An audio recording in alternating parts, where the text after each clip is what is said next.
Hey guys, and welcome back to this channel. In this video, I'll be showing you guys where you can find the fourth elf on the 2024 Bloxburg Elf Hunt. So you do need to get some canned beans from the grocery store, and it's going to be placed in your fridge, so get that first.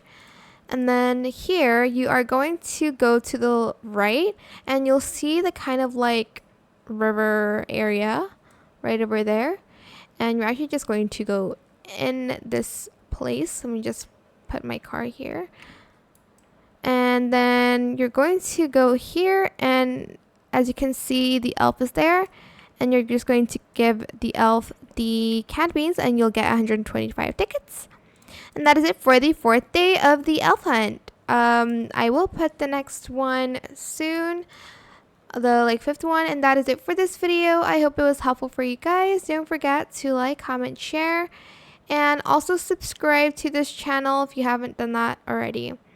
If you have any more questions about this video, just leave it in the comment section down below.